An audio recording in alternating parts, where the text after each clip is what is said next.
Berti Berti kurban Berti Berti Berti hayran Berti Kumam aleyküm ilmin ra Berti Khamad le kharadir ke khagir Hatta piro ke çides mengir Berti Berti kurban Berti Berti Berti hayran Berti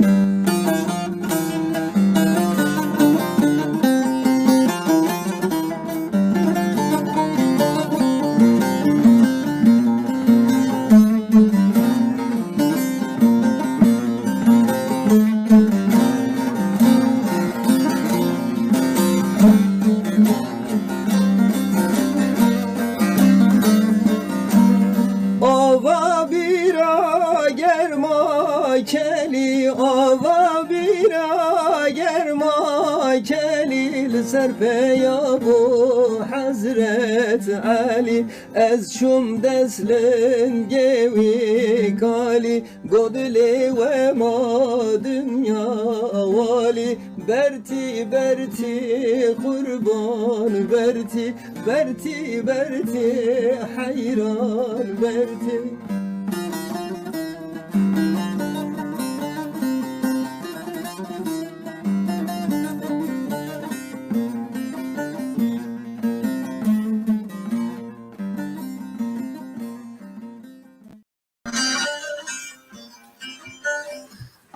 شب باش تماشاوان هیجا شب خوش به امیرو جاره گیدن سر پکان تیوی تخازن لمالا و نیوان بنی ایرو 26 اوجاق چهارشنبه 2021 ام ایرو براستی برنامه که پر تایبت تخازن جوار چکنی برنامه که دیروکیه برنامه که ماموستای کی ترک ج 55 سال بروه yani 1966 و 67 لگنده که کردن آناتولیا ناوین لگندی حجلارا یایلی مزن ماموستالقی کریه ام تخازن وی ماموستی جوار ناس بکنی ناس کرم بدنی و وی ماموستی جاروک وی ماموستی جوار گوت و بیش بکنی صحبت کی بکنی به ماموستا فرودون حیاتی اونو var را اجبوی و ام ایرو برنامه خب ترکی در باسکنی هوانا برنامه که پر تایبتی ام تخازن وی برنامه پر bakın جبرکو برنامه که پر خوش بدن. Evet sevgili seyirciler, değerli arkadaşlar, sevgili Pekan TV izleyicileri, bugün tekrar sizlerle birlikte önemli bir program ile sizlerin karşınızdayız. Evlerinizde misafir olmak istiyoruz bu 1,5-2 saatlik saat içerisinde. Bugün çok önemli bir program diyoruz çünkü tarihi bir program. Bundan 55 sene önce 1966 ve 67 eğitim sürecinde Orta Anadolu'nun bir köyünde, bir Kürt köyünde Kuşça'nın büyük yaylasında öğretmenlik yapan, eğitmenlik yapan sevgili hocam Feridun Hayati Ünüvar'ı konuk edeceğiz. Onunla birlikte nasıl eğitim başladı, öylesine onun serüvenini dinlemeye çalışacağız. Evet, şimdi de ekranımıza geldi. Merhabalar sevgili hocam. Merhabalar, hoş geldiniz. Merhaba, merhaba Necati, teşekkür ederim. İyi akşamlar. İyi akşamlar hocam. Nasılsınız, iyi misiniz hocam? Öncelikle hal hatırınızı bir sorayım. Çok teşekkür ediyorum. Programa başlamadan önce böyle bir girişimde bulunduğun için size çok çok teşekkür ediyorum. Sözlerimize ve evde başlamadan önce tüm özellikle büyük yerle başta olmak üzere Kuşçalı dostlarıma, Orta Anadolu'nun Kürtlerine yürekten selamlarımı, saygılarımı gönderiyorum. Tabii aramızdan ayrılmış, vefat etmiş anılarıyla her gün yaşadığım, isimlerini şu anda saymayayım, birçok yine köylümü, hepsini özlüyorum. Evet. Onların dünyalarını değiştirmiş olana da Allah'tan rahmet diliyorum. Ruhları şad olsun. Hepsinin anıları üzerinde saygıyla eğiliyorum. Teşekkürler hocam. Hocam size önce şöyle bir kısacana bir tanıyalım. Yani sizi birçok kişi kuşçular zaten hepsi sizi tanıyor. Ama sizi tanımayan insanlarımız var. Önce böyle kendinizi kısaca bir tanıtın. Nerelisiniz? Nerede doğdunuz? Nerede yaşadınız? Ve şu anda neredesiniz? Onun üzerine biraz tanıtım faslını geçelim. Daha sonra sohbetimize başlayalım hocam. Buyurun. Teşekkür ederim. Ben kendimi kısaca tanıtayım. Ben 8 çocuklu bir ailenin oğluyum. Kız kardeşimiz hiç olmadı. 8 kardeş olarak büyüdük. Babamız Seydişehirliyim aslen. Babamız memurdu. Daha doğrusu Osmanlı zamanında okumuş, çok güzel Osmanlıcayı bilen ve yeni harf devriminden sonra Osmanlı arşivlerini Türkçe'ye çevirmiş çok çalışkan bir babam vardı. Ve onu küçük yaşta kaybettik. Yani ben öğretmenliğe başlamadan önce, bir yıl önce 1965 yılında 8 çocuklu bir babayı maalesef kalp krizinden erken ölüm kaybettik. Ve ben Konya'nın Seydişehir'de değil, babam memur olduğu için Hadim'de doğdum. Hadim'i tanımam. 1-2 yaş sonra Seydişehir'e babam tayin oluyor. Aslen babam da Seydişehirli, Konya'nın Seydişehirli. Seydişehir'in yerlisiyiz, herkes tanır. Evet. Dolayısıyla annem ev hanımıydı. Babam da memurdu. Böyle bir hayatımız oldu. Ben ilkokulu, ortaokulu Seydişehir'de okudum. Daha sonra Konya'nın Ereğli İvriz İlköğretmen Okulu var. Oranın mezunu. Öğretmen olduktan sonra da ilk tayin olduğum köy Konya'nın Cihanbeyli'nin Kuşça köyünün Büyük Yayla mezrası. Bugün mahalle deniyor. Evet. Şöyle diye, yani benim Seydişehir o zaman 5000 nüfuslu, iç Türklerden oluşan, dışa kapalı, Konya'nın en uzak 120 kilometre uzağında bir ilçesiydi. Bugün tabii alüminyum fabrikası falan kuruldu. Çok daha geniş, nüfusu büyüdü, çoğaldı. Yolları açıldı Antalya'ya, Toros Dağları'ndan Alanya'ya. Dolayısıyla Seydişehir bir yol güzergahı oldu. Daha işlek oldu. Ama daha önce çıkmaz sokak gibiydi. Sosyal ve kültürel yönden gelişmiş ve Türkiye'nin şu andaki demografik yapısında olan farklı dil, din, etnik köken bunlardan insanlar yoktu. Hepsi safkan, yani Türk ve Müslüman, daha doğrusu diğer etnik şeyler, kimlikler yok idi, onu söyleyeyim. Yani çocukluğumuzdan tanımıyoruz. Yani şöyle diyeyim, yani Alevi veyahut da Kürt veyahut da Laz, Çerkez, Evet. Dadaş benzeri Evet. Hocam çocukluğumuzda yaşamadık. Buyurun. evet. Şimdi serüvenimize böyle yavaş yavaş başlayalım. Gerçekten bugün önemli bir program gerçekleştiriyoruz. Bir tarihi bir program. Bundan 55 sene önce 18 yaşında bir genç olarak eğitim enstitüsünü bitiriyorsunuz ve ilk göreviniz olarak da dediğiniz gibi Konya'nın Kuşça Köyü'nün Büyük Yaylası'na, Büyük Yayla'da o zamanlar işte 1967'de ilk defa orada bir ilkokul açılıyor ve siz oraya öğretmen olarak atanıyorsunuz.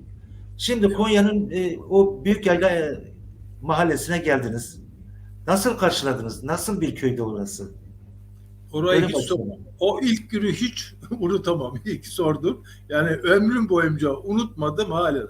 Öğretmen olduktan sonra tabii bir dolu Seydişehirli diğer öğretmen arkadaşlarım, sen nereye tayin oldun, sen nereye tayin oldun, sen nereye tayin oldun? Her birimizin bir isteği vardı okuldan sonra. Hepimiz de Seydişehir'i ve Seydişehir'in en yakın köyünü istiyorduk.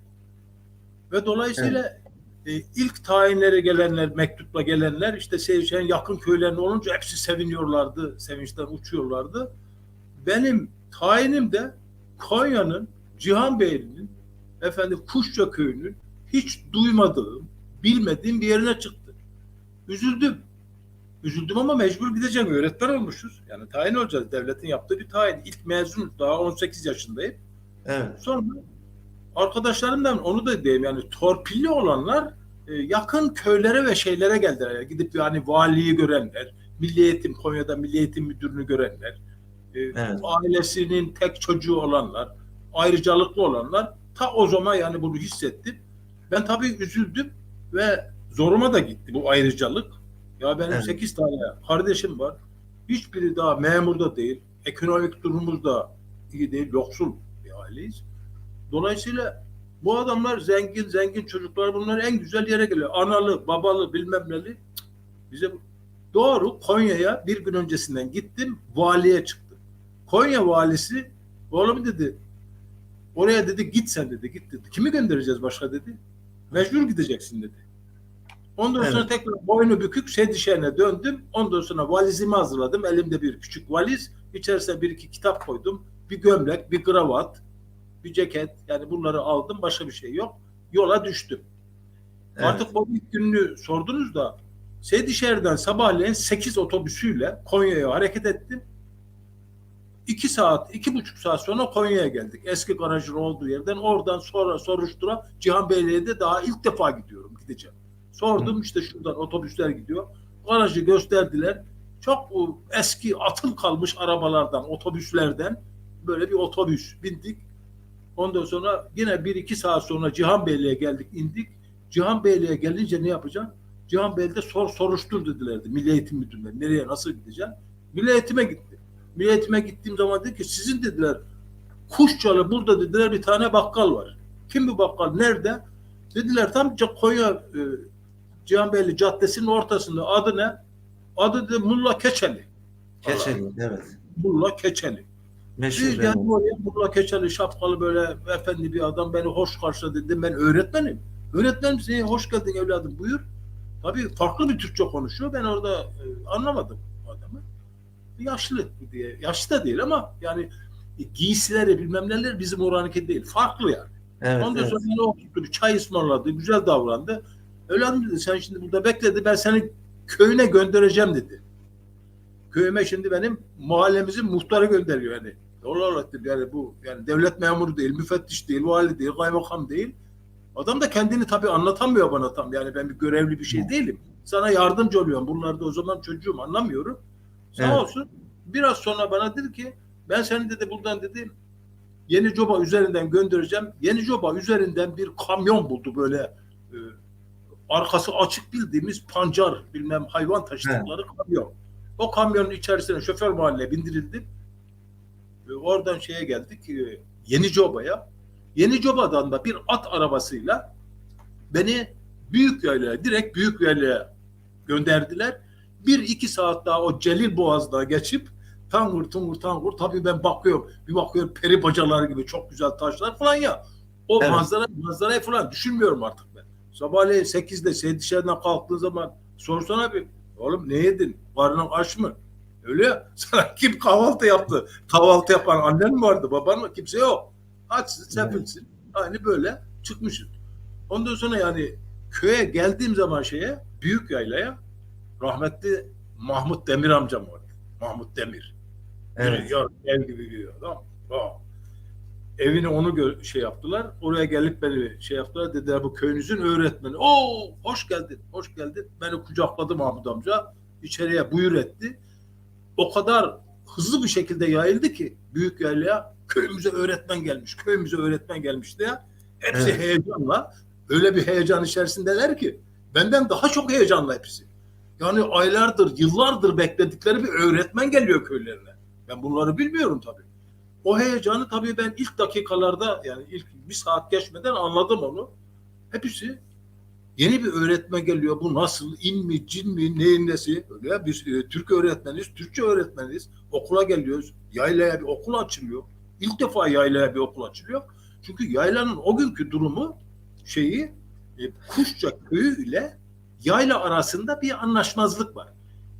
Yayla, Büyükyayla köyden Kuşça'dan ayrılmak istiyor ve ayrı muhtariyet alıp ayrı bir köy hüviyeti almak istiyor. Ama Kuşça devamlı karşı çıkıyor. Hayır, siz bize bağlı olacaksınız. Evet. Mesela size muhtarlık vermeyiz diyorlar ve onlar da daha önce çocuklarını 6-7 kilometre uzaktaki kışta, karda, yağmurda, çamur, çorpak içerisinde zaten yol yok. Yani Büyükyayla ile Kuşça arası 6-7 kilometre var ama o sanki 60-70 kilometre gibi uzun. Toz, çamur bilmem ne derken kendi Büyükyayla'ya bir okul açmak istiyorlar. Nitekim okulu açıyorlar. Bu arada hocam ben bir anons yapayım. Çok güzel gidiyor sohbetimiz. Daha da epey zamanımız var. Yani arkadaşlar lütfen bu programı paylaşın. bu program çok insanımıza ulaşsın. Çok önemli tarihi bir program yapıyoruz. Özellikle Kuşçalı arkadaşlardan 1959-60 doğumlular izlesinler. Sevgili hocanız Hayati Hoca konuşuyor. Ve paylaşın. Hatta sorularınız varsa soruları da sorabilirsiniz. Biraz sonra reji arkadaşımız mesajları da ekrana getirecek. Evet hocam, Büyükyayla'ya geliyorsunuz. Büyükyayla'da insanlar hayretle, memnuniyetle sizi karşılıyorlar. Yaylalarına ilk defa bir öğretmen geliyor. Bunun sevincini size yaşatıyorlar. Hangi dili konuşuyorlardı hocam? Nasıl o dil konusunu nasıl karşıladınız? Teşekkür ederim. O ilk günü zaten hiç unutamam. İşte dediğim gibi bayıldım. Onların hepsini anlatayım mı sırayla? Fazla geçmedi. Ben tabii dediğim gibi yorgunluktan ziyade acım. Odanın içerisinde çok güzel halı serili bir oda ve minderler var. 1, 2, 3, 4 derken birçok hep erkek olarak insanlar gelmeye başladı. Yani artık Büyükyaylanın müdavimleri. Evet. O zaman isim olarak hiçbirinin ismini bilmiyorum. Sadece Mahmut amcayı biliyorum. Onun da böyle yanına, koltuğunun altına şey yaptım. Gelenler birbirlerine böyle sigara ikram ediyorlar. Ama o sigaraları da benden hiç görmediğim şey. Tabakalar, tabakaların içinde tütünler. Birbirlerine evet. böyle şey yapıyorlar. Ondan sonra açıyorlar, ikram ediyorlar, sarıyorlar. Ben tabii gözlerim çakmak taşı gibi bakıyorum. Dilleriyle böyle o sigara sardıkları kağıdı yalayıp güzelce sarıyorlar. Koca kalın bir sigara. İçiyorlar böyle. Ondan sonra hemen demli çaylar geldi. Çayların arkasından sigaralar yanıyor. Fazla geçmedi. Ben de 15, sende 20 kişi oldu odanın içerisinde. Yani evet. 1 saat içerisinde oluyor bu. Ben tabii hiçbir şey söylemiyorum. Bir ara bir Türkçe konuşuyorlar çok sınırlı. Arkasından bir başlıyorlar. Batır budur bir şey konuşuyorlar. Allah Allah falan diyorum böyle. Böyle bir yorgunluğun verdiği şey, açlığın. Bayağı bir tuhaf oldum ama gitti. Benim kafa gitti yani. Ondan sonra sigarayı da ikram edince ya içmesem ayıp olur herhalde. İçeyim. Açık arada sigarayı da içiyorum. Demli çayı da içtim şimdi. Evet. Bu demli çay da hoca gelmiş de ikram olsun diye en güzel çayı yapmışlar. Anlıyor musun? Ondan evet. sonra onu da içtikten sonra kafam benim düştü. Ondan sonra bayılmak üzereyken Mahmut amcanın dizine düştüm. Mahmut amca dedi hocaya bir şey oluyor. Hemen beni aldılar odadan. Odanın içi hep duman oldu dediğim gibi böyle. Evet. Beni aldılar dışarı gittiler. Kimi ıbrukla su döküyor, kimi kolonya getiriyor. Benim kafamı yıkıyor. Enseden başlayıp eğdiler böyle. Çok yani iyi bir şekilde beni ilk yardım yapıyorlar yani. Ayıldım şöyle bayağı bir tuhaf olmuşum. Terlemişim de yani. Kalp krizi mi geçirdim? Ne oldum bilemiyorum hala. Onun şeyini yapamıyorum. Bir baktım gözümü açıp bir baktım Mahmut amca. Tek ismini bildiğim insan. Mahmut amca dedim bura neresi? Şimdi ben artık öbür dünyada mıyım? Neredeyim? Hiçbir şey bilmiyorum. 1 saat, 1,5 saat yani köyde öğretmenimiz gelmiş diye Kürtçe konuşuldu. Ondan sonra kendi aralarında sohbet ediyorlar. Çok memnunlar. Bir öğretmeni köylerine getirebilmenin ve oraya bir okul açmanın mutluluğu içerisinde. Evet. Tabii ki sigarayı yakacaklar, çay kahveyi içecekler, gülecekler yani. Ama evet. Benim dediğim gibi halim baktım işte dediğim gibi şey değildi. Diyeceğim ne oldu? Beni Mahmut amca ayıktırdıktan sonra kolonya verip ayıktırdıktan sonra ben sordum Mahmut amca burası neresi? Burası dedim Türkiye mi burası? Evet oğlum dedi. Mahmut amca burası Türkiye falan değil. Oğlum yok dedi. Burası Türkiye oğlum. Ya Mahmut amca ama siz Türk değilsiniz ki. Yani siz Türk değilsiniz ki. Türkçe konuşmuyorsunuz. Evet. Dedim ben Türk öğretmenim. Siz Türk değilsiniz ki. Yani o zaman işte 18 yaşının verdiği bir şeyle soruyorum. O dedi ki yok evladım yok. Biz dedi hem dedi Türküz hem de Kürdüz. Evet biz Kürdüz ama dedi hem de Türküz dedi. Tabii benim kafa basmadı tabii. Yani biz hem Kürdüz hem de Türküz dedi. Korkma evladım dedi. Aldı kucağına evladını basar gibi bastı beni. Gel dedi biz sana çok iyi bakıyoruz. Yok dedi ben başladım ağlamaya Mahmut amcanın kucağında. Resmen çocuğum gibi. Mahmut amca ben burada öğretmenim yapmam. Ben gideceğim. Ben yapmam. Ula oğlum evladım biz sana iyi bakarız. Hele bir dur bakayım oğlum. Ondan sonra nasıl bir haber bilmem ne verdiyse odadakilerin hepsini dağıtmış. Anlıyor musun? Odayı boşaltın bak. Bir havalandırın. Anlıyor musun? Evet. Nelik sıra zaten bir öğretmeni şey yapmışlar. Köye kadro almışlar. Anlıyor musun? Yani müfettiş çağırmışlar. Durumları anlatmışlar. 82 tane öğrenci var. oraya o dönemde bakın Cumhuriyet'in kaçıncı yılı? Yani 20'de Büyük Millet Meclisi kuruldu. Sene kaç? 66. 46 yıl sonra. 46 yıl sonra bir okul geliyor daha. Evet, evet, doğru. 46 yıl sonra geliyor ve o insanlar kendi imkanlarıyla bir okul, yok okul. Okul Evet, kendi binası imkanlarıyla yapıyorlar. köylüden aldıkları bir evi müfettişe gösteriyorlar. Siz bize öğretmen verin, biz okulda yaparız. Bilmem onların her şeyini alırız öğretmenin. Yeter ki bize bir okul açın. Yani okumaya, öğretime, eğitime ne kadar değer veriyorlar. Yani onun için onun kıymetini de biliyorlar. Ondan sonra orayı bitireyim derken beni Mahmut amca ikna etti. Benim başka çarem yok zaten. İçeriye o şeyle girdik. Neyse içeri hiç girmeden ben hala içeride o kalabalık, o insanlardan bir şey gördüğümden değil. O insanlar hiçbiri Türkçe, yani Türkçe konuşuyorlar da farklı olduklarını şeyi de gördüm. Bir de Konya'da ben gitmem. Bütün arkadaşlarım yakına geldi ya. Ben şimdi ağlar zırlar gidersem belki Seydişehir'ine yakın, ana kucağına yakın bir yere öğretmen olurum diye biraz da oradan bana bir umut var yani. Mahmut amcamı salmayıp bana sahip çıkınca içeriye tekrar gittik. Bir bağırdı, bir hanımefendi geldi ki hanım. Mahmut amcanın eşiymiş o tabii. Rahmetli bunun içerisinde yatsın. Ne yaptı? Çabuk dedi hocanın karnını doyur. Bir emir verdi. Yemekler hazırlandı. İlk defa böyle çok güzel bir bulgur pilavı yapmış. Yanına güzelce bir yoğurt. Anadolu'nun şeyinde. 4 litrelik. Yarım saat sonra yemeğimiz geldi. Karnımızı doyunca benim gözüm açıldı artık.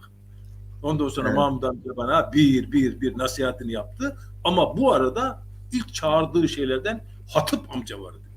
Hatip amca, 2 tane Hatip amcamız vardı büyük yerler. Biri amca, biri de küçük Hatip amca. Hem boy olarak büyüklerdi, büyük ve küçüktü, hem de bilgi olarak. Büyük Hatip amca Şener'di. Mehmet Şener. Hacı Şinasi Şener'in babası. Hacı Şinasi Şener diye bir arkadaşımız var. Burada vefat etti değil mi? Danimarka'da vefat etmişti değil mi? Ben orada değildim vefat ettiklerinde. Ruhları şad olsun. Tamam. Evet, benim Sırrı Şener, ben onu tamam. Evet, buyurun hocam. Devam edin. Ben hala 1966 senesinden bahsediyorum. Benim doğduğum yer hocam. Geldi evet. 2 Hatip amca da geldi oraya. Ondan sonra köyün çok daha muhterem, yani ben birbirlerine kıyaslamak için değil, bugünkü şeyimle söylüyorum.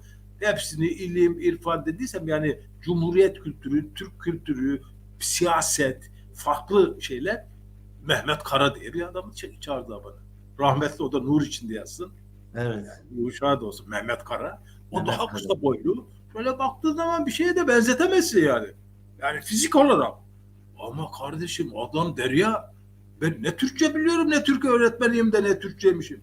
Beni hallaç pamuğu gibi attı. Fazla sürmedi, 10-15 dakikada. Öyle bir Hatip. Yani 2 tane Hatip amca diyorum ya. Onların Hatip'li tabii dini, diyaneti, yani Kur'an-ı Kerim sureleri bilmem neler bile Hatip. Yani hoca olmadığı zaman Hatip insanlar. Ama Mehmet Kara öyle değil. Mehmet Kara bir gazeteci. Mehmet Kara yani o zamanın tam bir danışmanı, sosyal danışmanı, kültür danışmanı, kültür ateşesi. Her zaman koltuğunun altında bir Cumhuriyet gazetesi, anlıyor musun? Onunla gider, ağır gider böyle. Ağır vakur söylediğini bilen, mükemmel Türkçesi olan, çok zeki, yani o zamanın müthiş bir insanı. Saygılarını sunuyorum bunu hala. Yani şöyle. Evet. Daha sonra hocam, daha sonra okula gittiniz. Okul başladı. Ondan sonra karar verdikten sonra böyle onlar kendi aralarında konuştular. İşte Mehmet Kara, Hatip amcalar, Mahmut amca. Bunlar bir araya gelip konuştular ve beni bir şeyler yaptılar o kendi aralarında. Bana sordular tabii. Oğlum senin baban var mı, annen var mı, nerede yaşıyorsun? Söyledim. Seydişehirli işte ne kadar. Dediler, sen dediler ne yatak getir, ne yorgan getir, ne bir şey, oğlum biz sana güzelce her şeyi hazırlar, sen hiç canını sıkma. Onlar kendi aralarında bir imam tutuyorlarmış. Parasını da veriyorlarmış. Her yıl bir imam tutuyorlar. Bir camileri var büyük yerde. Evet. O caminin imamını bugünkü bir Diyanet İşleri Başkanlığı bir imam tayin etmiyor köye. Köylüler kendi inançlarına göre işte birini buluyorlar. Onu imtihan ediyorlar. Kur'an okutuyorlar. Namaz kıldırmaya.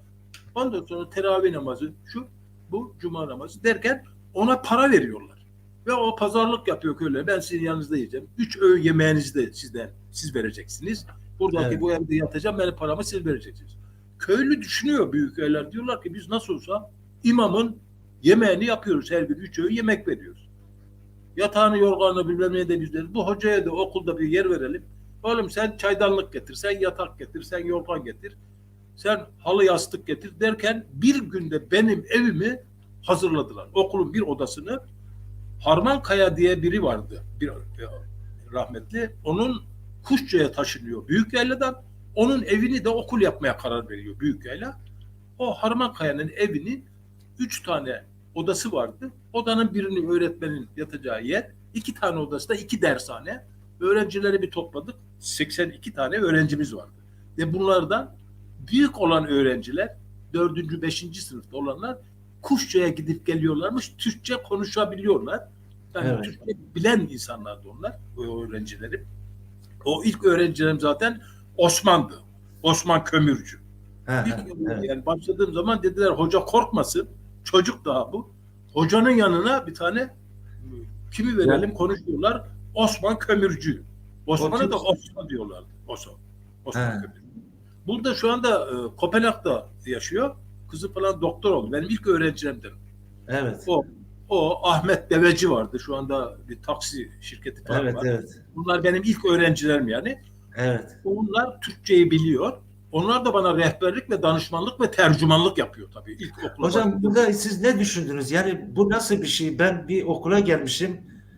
Bu çocuklar Türkçe bilmeyen çocuklar. Evet. Bu nasıl bir şey? Ben nereye geldim ve ilk düşünceniz neydi orada? Mesela yardımcı da Türkçe bilen yardımcı talebeler de getiriyorlar size. Burada düşünceniz neydi? Neler geçiyordu kafanızda? Bir defa ben o köye geldikten sonra kaderiyle baş başa falan demeyeyim artık. Benim müfettişim, devletim, beni sevk idare eden amirim, memurum, milli eğitim müdürüm, valim, kaymakamım hepsi artık belli oldu. Mahmut Demir ve işte bu bahsettiğim Hatip amcalar bunlardı. Ve onların sevk ve idaresi dedim. Onların istemleri doğrultusunda nasıl onlar yani köyün imamına para vermişler ve dediklerini yaptırmışlar. Cuma'yı işte kıldırmışlar. Teravih namazlarını. O gibi bana şunu bunu yapacaksın demediler. Bana her türlü imkanı bir devlet gibi onlar hazırladılar. Yani köylü hazırladı. Yani şeyleri olmadığı halde, böyle bir görevleri olmadığı halde. Yani bir öğretmen gelmiş, evinde tutacak, maaş alıyor. Ben 6 ay, 7 ay belki hiç maaş almadım. Kaç lira aldığımı da bilmiyorum. Daha bir kuruş bir şeyde aldığımı hatırlamıyorum. Orada öğretmenlik yaptığım süre içerisinde. Köylüler dediğim gibi aynı benim bütün ihtiyaçlarımı karşıladılar. Sabah, öğle, akşam imamla birlikte ona hazırladıkları yemekten bana da geldi. Yani o her gün bir ev onların yemeğini veriyordu imamı. Bana da aynı şekilde onunla beraber yemek verdiler. Karnımı doyurdular demek istedim. Çamaşırımı yıkadılar. Köylülerin hepsi onların bir evladı gibi oldu. Yani kısa sürede köylüler bağrına bastılar. Yani o pozitif başlangıç şeyde öyle bir sardılar ki sanki ben onların evladıyım. Her bir aile beni kucağına annem babam oldu hepsi. Bir de acılı olduğum için babamı yeni kaybetmiştim. Dolayısıyla onlara da böyle sığınacak böyle bir şey arıyorsun. O ihtiyaçların psikolojik, sosyal ihtiyaçlar dahil yaşam ihtiyaçlarının hepsini köylülerin en iyi şekilde o yoksulluklarına rağmen yani dil bilmemelerine rağmen o yüreklerinden öpüyorum hepsini. Yani hiçbir zaman. Yani siz hatırlıyor musunuz yani 18 yaşında bir genç olarak tabii belki hatırlamıyorsunuz da yani uzun yıllar olmuş.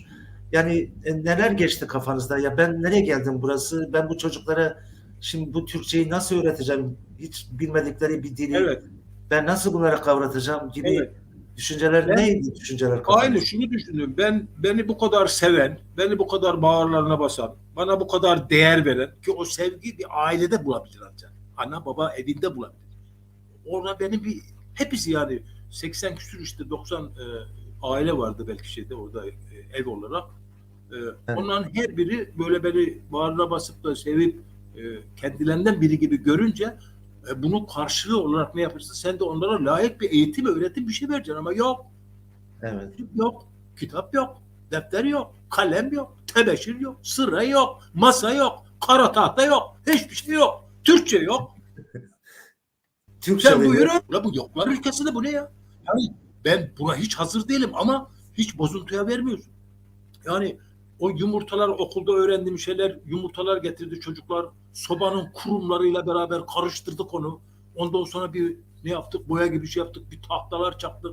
Onları ondan sonra siyah şeyle sobanın kurumu boya o. Yani elimizde bir boya fırça bilmem yok. Onlarla boyadık, kara tahta yaptık. Sonra da köyden tebeşir getirdiler. Ödünç aldık belki de. Ondan sonra öyle eğitimi öğretmeye başladık ama tebeşir tahtaya da gerek yok ki. Karşındaki çocukların hiçbiri Türkçe bilmiyor ki. Büyük çocuklarda zaten diyor ki 80 tane çocuk var. Bir de köye gidip gelmişler. Bir de köylünün ihtiyacı var o çocuklara. Yani çok affedersin koyuna, sığıra, sıpaya deriz ya. Kaba taslak. Tabii tabii. Yani çifte, çubuğa, tarlaya, koyuna, keçiye bilmem neye bunlara bakacaklar. Ellerindeki çocukları bu. Okulun verdiği bir şey yok ki. Yani çocuklar okula gelse ne yapacak Hayat Hoca? Yani tek başına. Evet geldiler gelmeye. Devamı sağlamaya çalıştık ama onların eğitim kültür seviyesinde ve ihtiyacı olan bir eğitim yok. Biz şimdi tamamen sıfırdan başladık. Okulda neyi öğrendiysek hepsini atmışım ben. Başladık tabii metotla Türkçe öğretmeye. Çocuklara diyorum baba işte bak bugün İsmet Gezen var mesela. İsmet Gezen'e sus oğlum diyorum. Aynı bana geliyor, eğiliyor bana ne diyor? Sus oğlum diyor. Dayımın oğlu hocam. Dayımın oğlu. Efendim? Dayımın oğlu İsmet Gezen. Evet İsmet Gezen yani İsmet Evet. Gezen'e ben veya diğer çocuğa İsmet Gezen'i unutmuyorum. Çok akıllı zekiydi. Ona diyorum sus evladım bir sus diyorum anlıyor musun? O da bana eğiliyor böyle gülerek sus sus sus oğlum diyordu bana. Yani benim dediğimi aynı tekrar ediyordu. Baktım olmayacak artık tabii metotla Türkçe öğretmeye başladım. Kapı hepsi kapı 10 defa kapı dedirtiyorsun. Pencere pencere kitap. Ondan sonra kapıyı açıyorum kapıyorum. Defter kitap değil mi? Aç kapa 10 defa söyle.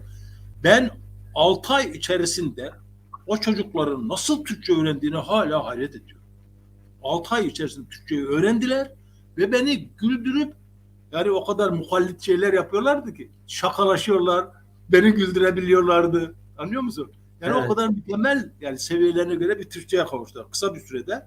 Ama ben 2 tane bademciğim de bu arada ilk defa işte orada bademciklerim iltihap kaptı. Çünkü okul diye bir şey yok. Hocam, Buyur.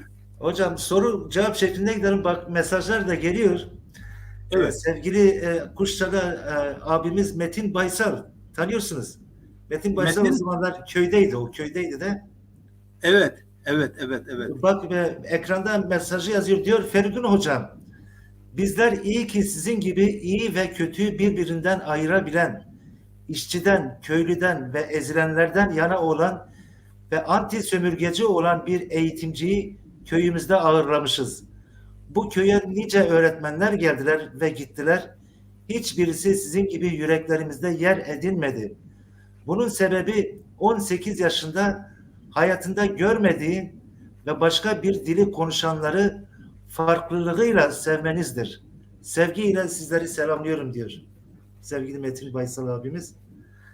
Metinciğim çok teşekkür ederim. O senin kendi yüreğin iyiliği. Çok sağ ol. Bak bir soru daha var hocam. Soru cevap şeklinde gidersek belki daha iyi olacak. Tamam.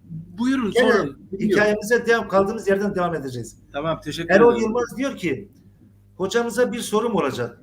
Hocamız Buyurun. diğer öğretmenler gibi okulda Kürtçeyi yasakladı mı? Çok güzel bir soru. Evet. Ha. Bunu şöyle söyleyeyim.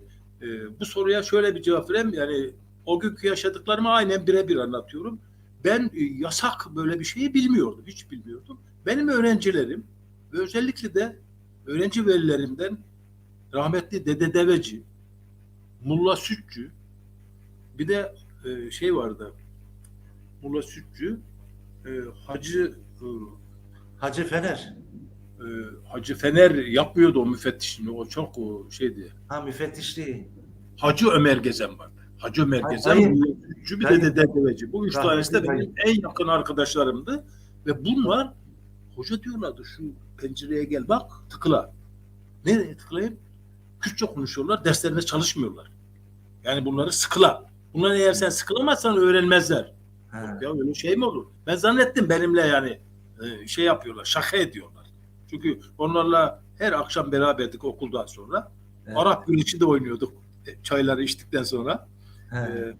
Yani onların bu anlattıkları şey benim tabii şeyime gitti, hayretime gitti ve dedim böyle şey olur mu? Yani bizim büyük yaylada Kürtçe yasak, bunu konuşmayacaksın diye bir yaptırımım olmadı benim.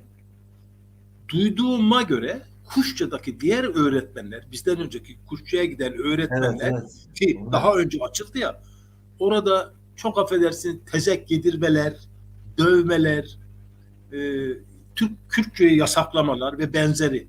Yani Tabii, tam tabii. yaptılar. Çünkü Kuşça okulu yörenin en eski okullarından biri olması gerekir. Araştırıp inceleyip şey yapmadım. Bunlar duyum hala. Yani Evet. Ben- köylülerimden duyduğum bu nahoş hadiseleri duydum. Üzüldüm tabii. Ama Evet, bizim evet. O bizzat zamanlar büyük çok normaldi yaylada, yani. büyük yaylada böyle bir şey olamazdı. Mümkün değildi. Çünkü her biri, ben onların evladıydım. Öyle bir şey onlar da müsaade etmez. Onlar deseler de ben yine karşı geldim. Nitekim dede deveci rahmetli onlar söylemelerine rağmen daha ben bir pencerede bir dinleme, onları kontrol etme, konuşmayın diye bir yasak koyma, böyle bir şeye girmedi. Bizim yaylada olmadı ama şu doğru, gerçek yani yalan değil. Büyük yayla değil de Kuşça'da bunların hepsi, anlattıkların hepsi olmuş. Yasaklar Evet, olmuş. evet. Tüm köylerde oluyordu. O zamanlar o sistem uygulanıyordu. O siyaset uygulanıyordu. Yani Kürt çocukları Kürtçe konuşmasınlar.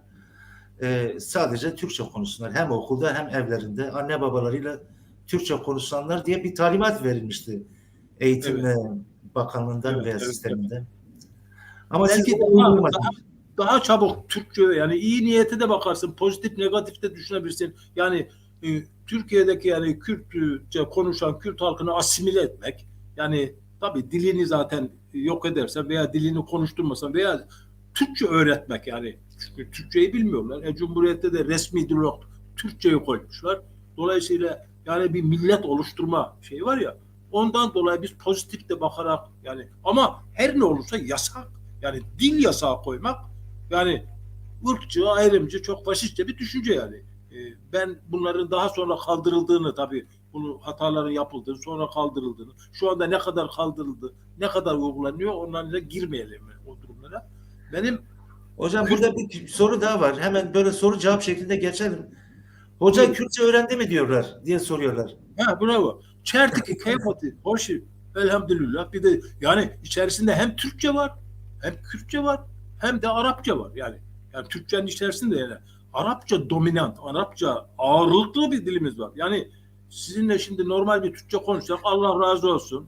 Yani başlarız Allah'la. Allah'la başlarız, Allah'la bitiririz. Yani Arapçada o kadar şeyler var ki yani dilimizde Arapçadan alınmış. Kürtçe'de de var. Yani ben şimdi size Kürtçe biliyor musunuz diye soru sordunuz. Çertiki, keyfati, hoşi, arkasına Allah razı olsun. Yani bakarsın bir Arapça girer. Ondan sonra arkasından nasılsın? Elhamdülillah deriz. Anlıyor musun? O da Türkçe, Kürtçe, Arapça bir yere gelmiş. Yani tabii. Kürtçeyi tam öğrenemedim. Niye? Çünkü acayip bir dil baskısı altındaymış. Senin de belirttiğin gibi. Benim o zaman da yaşadığım şey. Ben dil öğrenmek istiyorum. Çünkü size şunu söyleyeyim. Bu da yani kültürel ve sosyal içerikli bir şey. Yani yaşadığım bir şey. Ben hayatımda ilk defa farklı bir kültürü öğrendim. Nerede öğrendim?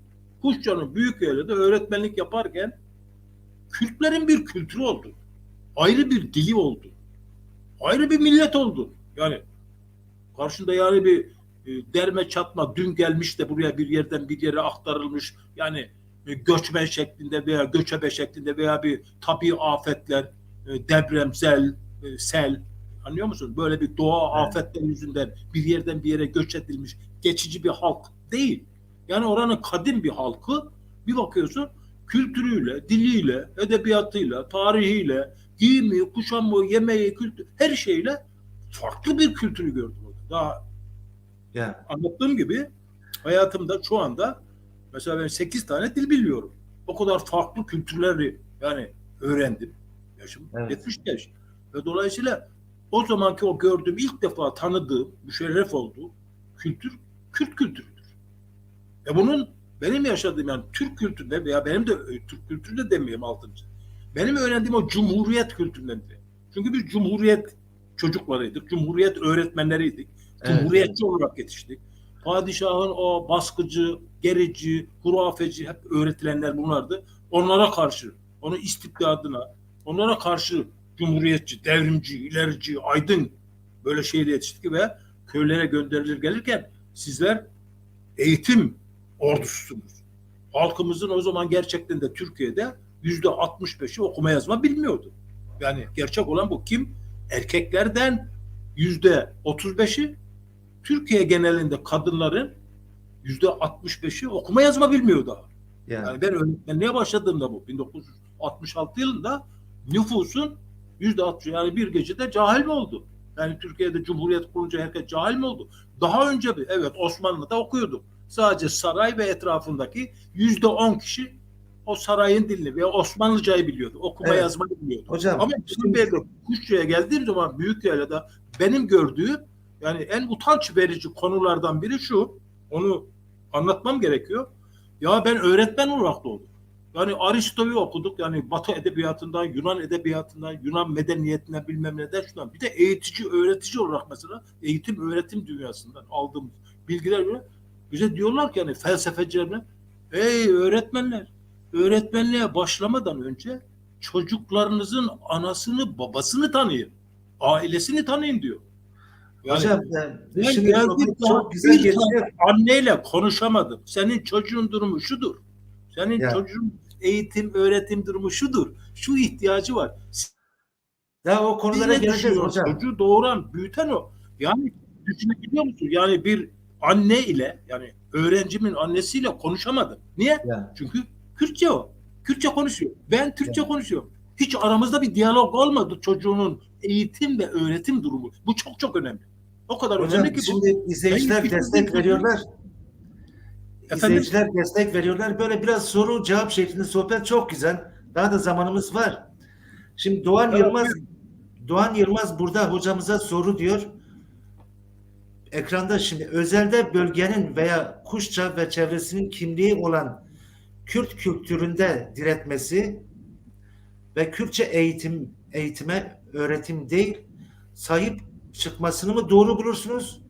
Yoksa daha çok Türkleşip Türklere entegre olmasını mı doğru buluyorsunuz? Anladınız mı hocam? Ben tam anlayamadım. Biraz sen açıklarsan memnun olurum. Yani diyor ki şu anda diyor Kuşça ve çevresindeki Kürt köylerinin diyor Kürtçe eğitime sahip çıkmasını mı doğru bulursunuz? Yoksa Türkleşip Türklerle entegre olmasını mı doğru buluyorsunuz? Gibi bir soru. Evet, güzel bir soru, güncel bir soru. Benim bu kadar tabii Kısa bir cevap verin. sonra demokrasisi gelişmiş ülkelerde yapılması gereken şeyler yapılmalı. Yani şimdi Türkiye'de yani AKP iktidarını herkes eleştiriyor. Yani ben de 20 yıldır iktidarlar, 20 yıldır ben de eleştiriyorum. İyi taraflarını da söylüyoruz. Yani AK Parti veyahut da öyle diyeyim. Bu iktidar gelmeden önce Türkiye'de sosyalizm vardı. Sosyal demokrat bir düzen vardı. Yani demokratik bir nizam mı vardı? Yani o gelince mi bozuldu, yok oldu? Dolayısıyla bunların hepsi sistemle ilgili. Yani Sistemle bizim ilgili. Kuşla köyünde verilecek olan eğitimin Kürtçe eğitim mi olacağı yoksa Türkçe eğitim mi olacağı, bunlar toplumdan, o majorite dediğimiz büyük toplumdan, Türkiye toplumdan koparılarak kendi başına Kürtçe'de bu Türkiye genelinde yaygınlanması gereken bir şey. Bence bütün insanlar kendi ana dillerinde eğitim almalılar. Tabii, Ülkenin bu bir dili sizin- olabilir, birkaç dili de olabilir. Avrupa ülkelerinde olduğu gibi bu ülkenin bütünlüğünü, şuyunu, buyunu tehdit ederdi, şuydu, buydu. Bunların hepsini bir tarafa bırakın. Ne bir dil, ne bir kültür, ne de buna benzeyen bir şey. Bir ülkenin şeyini... Tabii ben sizin o tutumunuzu biliyorum da yani arkadaş sormuştu gene onun için sordum. Burada Mehmet Hanifi Özkan, o da Büyükyaylalı. Evet. Kömürcü, evet. daha sanıyorum soyadları daha önce kömürcüydü herhalde. Tam bilmiyorum da. Sevgili öğretmenimizin o güzel anılarını saygıyla ve özlemle anıyoruz. Genç yaşına rağmen bizlerle beraber birer aile bireyi olmuştuk. Yoksa bugüne kadar belleklerde kalmazdı. Selam ve sevgilerle Mehmet Hanifi Özkan yazmış hocam. Hocam bizim bir fotoğrafımız var. Sizin Evet. o büyük yaylada ilk fotoğrafınız çocuklarla birlikte çekmiş olduğunuz bir fotoğraf var. Evet. O fotoğrafı ekrana verelim bir bakalım. Tamam. Tanıdığınız vardır o fotoğrafta. Reji arkadaştan bu. Oo, evet, evet, evet. Yazıyı da Bu kaldıralım benim- Hakan. Yazıyı da kaldıralım. Evet. Bu Evet. benim tabii ilk maaşımla para elime geçtikten sonra aldığım bir fotoğraf makinesiydi, anılarımız olsun diye. He, Dolayısıyla benim de çektiğim ilk fotoğraf bu. evet. Öğrencilerimi tabii hepsini hatırlıyorum bunu. Tanıyor musunuz hocam buradakilerini? Yani aşağıda oturan öğrencilerin ta başındaki bu Çetin Ceviz kafalı şey bu. Bizim Konya'daki diş doktoru Üçler Kaya. Ya Ha, Üçler Üçler Kaya Kaya. tabii Evet. tekrar bunu başa döneyim de bundan biraz daha anlatayım. Bu gerçekten Çetin Ceviz çıktı. Sadece bana öğretmenle değil, Türkiye'ye de bir mesaj verdi. Onu sonra Evet. döneyim. Neydi o mesaj? Yanındaki de bizim o kömürcü o da. Bakayım bir. Evet, kömürcü. Bu da bizim Hanifi'nin kardeşi. Mustafa Kömürcü olacak bu da. Ha, Yanındaki de Harman Kaya. Harman ha, Kaya. Onun yanındaki oturan da bakayım Fenerlerden. Öbürü Sütçü. Kız çocuklarının ilk baştaki benim elimi koymuşum omzuna. O Gülizar Gezen. Rahmetli, dayımın kızı. Evet. rahmetli Hacı Ömer Gezen'in Evet, dayım. çocuğu, İsmet'in küçüğü. Yanındaki de Sütçü. Bunu da okuyup doktor veya benzeri bir şey olduğunu düşündüm ama Sütçüyle şeyi karıştırıyorum. Acaba Şener olabilir. Üçüncü kızımız da bizim Demir. Evet. Ahmet Demir vardı. Ahmet Demir'in Hamide Demir. Hamide Demir. Hamide. Bravo. Hamide Demir işte. Onun Evet. yanındaki de Celal Deveci'nin kız kardeşi o da. O da kız. Evet, ablası. Tamam. Deveci o da. Öbür Evet. yanındaki de aynı. Aysel. Bu da Ahmet Deveci'nin kardeşi. Adile. O da Adile Deveci. Evet, doğru. Adile Deveci. O da annesi Türkçe bilen tek bayan oydu. Adile'nin annesi. Ya, evet, çok severdi onu da. Öbür iki öğrencimiz o da Fener. Öbür Evet. en küçüğü de o da Sütçü. Çok Şeyi güzel. söyleyeceğim. En baştaki bu bizim benim Güzel Ayşe'nin yazarı. Üçler Kaya. Evet. Üçler Kaya yani bize ders verir gibi bir şey yaptı. Ne yaptı? Bu çocuğun ana dili, çocuğun diyorum tabii, beni affetsin, kusuruma bakmasın. Benim ilk öğrencilerimden He, ne yaptı? Güzel Ayşe. Ana dili Kürtçe olduğu halde Türk edebiyatına Türkçe olarak yazı yazdı. 500 sayfalık. Buyurun dedi, alın. Evet. Asimile olmadı. Hem ana dilini koruyarak ne yaptı? Bugün doktor. Konya'nın medarı iftiharı. En iyi doktorundan. Hepsi birbirinden iyi doktorlarımız. O ayrı bir konu. Ama bir Kürt kimliğiyle, yani Kürt olarak diliyle, Hocam izin verirseniz her şeyle, şiirleriyle, şiir kitapları da var. Ve ne yaptı? Edebiyat dünyamıza bir kitap kazandırdı. Ne olarak? Türkçe olarak. Ama bu çocuk kendi ana dilini korudu. Ana dilinin demek istediğim ne Türkiye Cumhuriyeti'ne ne de birilerine zararı oldu. Bilakis çok da önemli bir şair. Birkaç kitabı var. Yani büyük bir zenginliğimiz. O dilini, ana dilini... İzin verirseniz hocam. Efendim?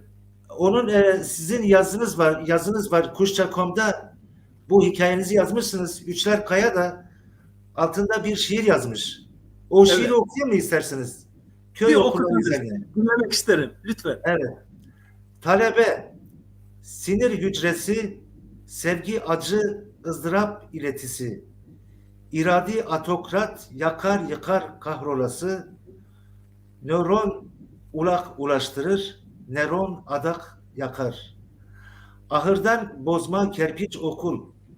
Tezek koltukta, haybe omuzda çekül. 5 sınıfa ortak muallim, farklı dillere vücut diliyle eğitim. Öğretmenimden kaparım okumayı, 40 yıldır harfin kölesi, ufkuma kazır özgür yaşamayı, sinir incitmez sağaltır köylüyü. Deniz kıyısı taşlara dalga kıran, tuzlu su kokusu çorak toprağa alan, göz özlenen şiar yerde vurgun talan, 40 bacağın pansumanı adetli defnede kan. İp sekmeyi tek tek oynamayı, eğitimle eğitilmeyi, karanlıktan uzaya atlamayı muallimin öğretir bilmeyi.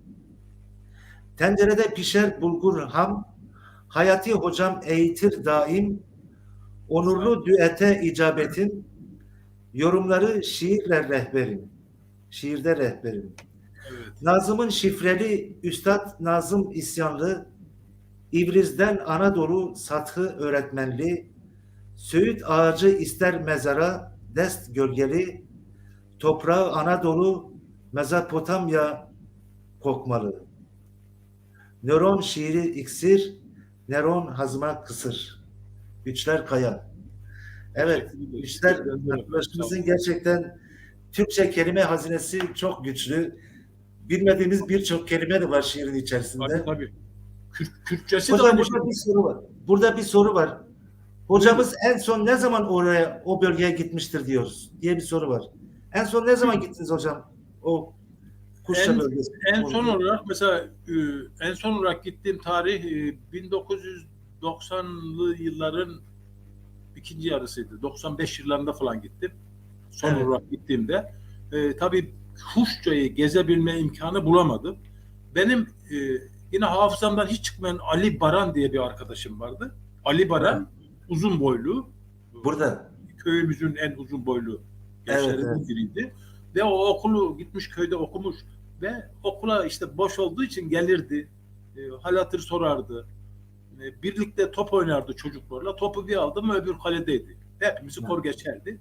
Ali Danimarka'ya geldikten sonra Ali ile irtibatımı tabii devam ettirdim. Ali dedi ki tamam dedi, birlikte dedi buluşalım bir gün. Ve onu Kuşça'ya geldiğim zaman ziyaret için gittim.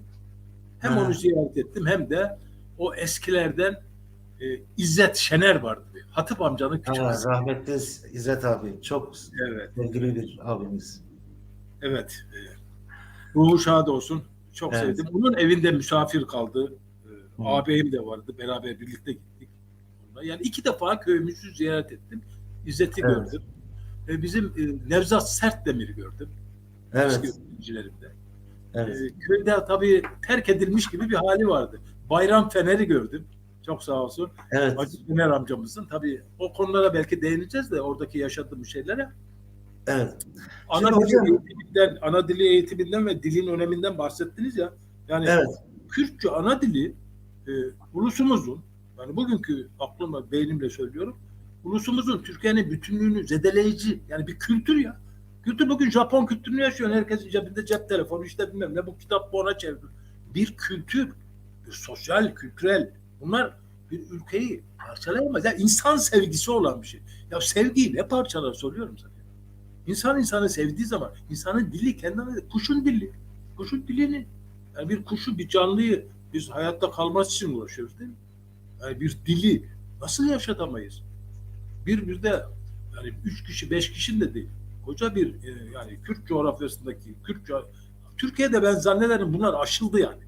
Birçok şeyler aşıldı. Daha da iyi olacağını düşünüyoruz ama bu tabii birçok bedeller ödenerek yapılıyor. Hep yanlış şeyler yapılıyor. Yani buna sivil çözümler bulunarak, yani siyasal bir sorun, silahla değil, siyasal diyalogla, konuşularak. Anlıyor musun? Yani bu devirde özellikle buna konuşularak yapılacak. Yani ileri demokrasi diyoruz, sosyalizm diyoruz. Artık Türkiye'de Komünist Partisi de rahatlıkla icraatını yapabiliyor. Sosyalist partiler de yapıyor, biliyorsun. Ve sağ kanattaki partiler de yapıyor. Yani etnik kimlikler üzerine kurulmuş partiler de yapıyor. Yani siyasal olarak. Yani bir Türk Partisi, adı Türk Partisi değil ama mesela Milliyetçi Hareket Partisi. Değil mi? Yani etnik kimlik üzerine kurulmuş. Türkiye Cumhuriyeti'nin kuruluşu da öyle. Yani şimdi hocam burada sorular geliyorlar. Yani hocamız Kürtçe ana dili destekliyor mu diye. Şimdi elbette ben bu soruları sormak istemiyorum. Elbette destekliyor. Ama elbette yani burada Üçler Kaya bir mesaj yazmış hocam. Okudunuz mu bilmiyorum. Sevgili Necati, okuduğun şiirin başlangıç düetini hocam yazdı. Evet. Lütfen oku, muallim. Neron şiirini okurken deniz kıyısındaki taşların üstünde hissettim kendimi. Hani kıyıları korumak için gemilerle getirip yığdıkları koca koca taşlar var ya, işte o kıyılardaki taşlar üzerinde insan orada. O taşlar üzerinde nasıl durabilir? Bu mümkün değil.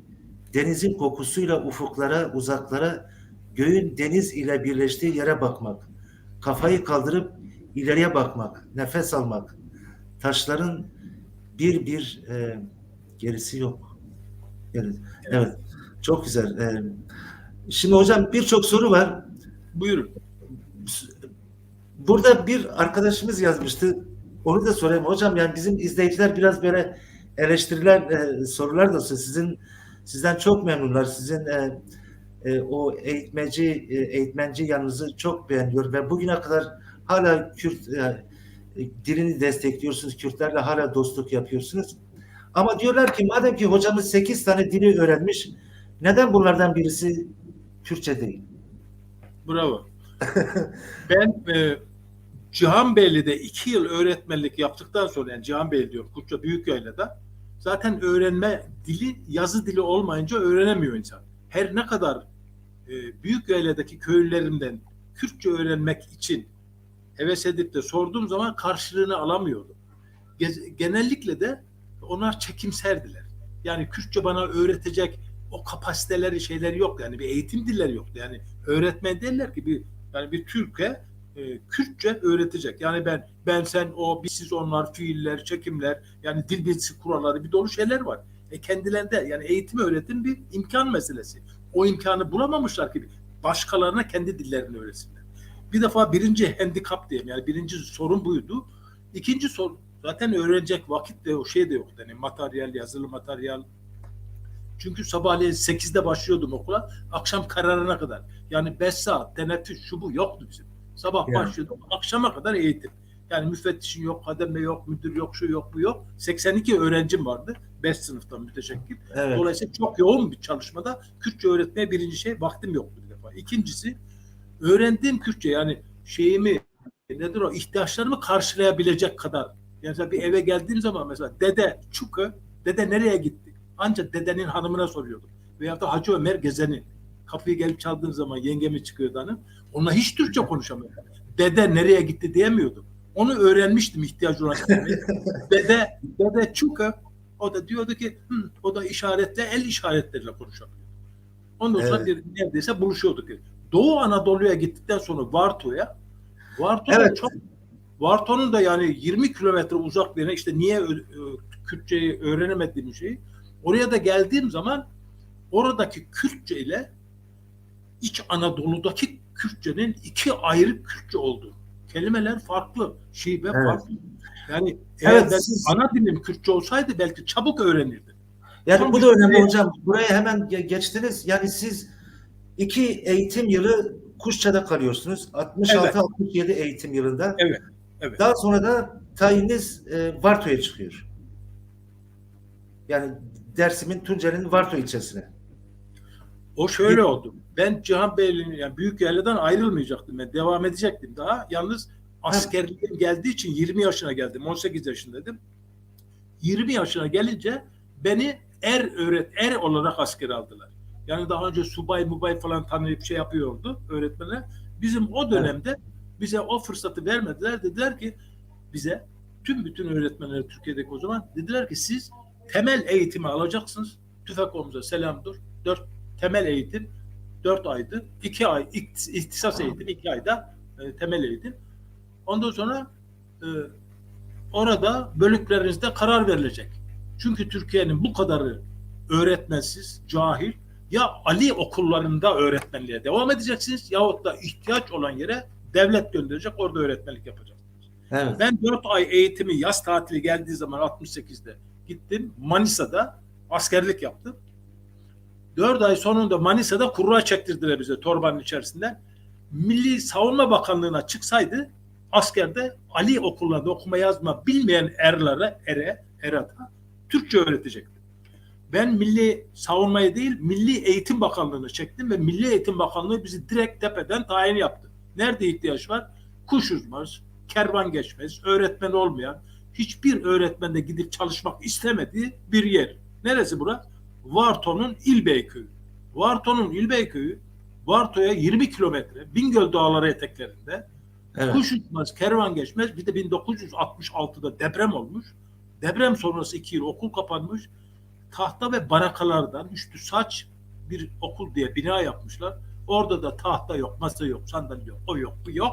Yoklar ülkesi. 2 metre kar yağdı. Tam o sırada zaten gerek Yılmaz Güney gerek Fatma Gül, onlar da bu yol filmini ve şey yaptılar, aynı. Oradaki o manzara. Aynı onu orada yaşadım. Açlık, sefalet. Çünkü köylü aç, işsiz, hayvanların hepsini telef olmuş, kaybetmişler. Barakadan evler yapılmış. Ben oraya geldiğim zaman 128 öğrencim vardı bu sefer. Yani tam beni cezalandırılır gibi. Kader bu. 128 öğrenci var. Bir öğretmen, hiçbir şey yok. Kontoplaktan bir okul. Orada öğretmenlik yaptığım zaman ben köyün yarısı Alevi Bektaşi kültüründendi. Onları da orada gördüm, tanıdım. Diğer bir yarısı da Kürt, yerel Kürt halkı. Onların öğrencileri okul artık bir buluşma yeriydi. Onları bir yerde buluşturuyordu. Aralarında çok husumetler, çok kin, husumet yaşamış. Bunu biz hak ettik hocam. İnançlılar. Kürtler çok inançlı. Camiye devamlı giden, Aleviler de gitmiyor. Bunları görüyor musunuz? Bunlar gayrimüslim. Devamlı beni kışkırtıyorlardı.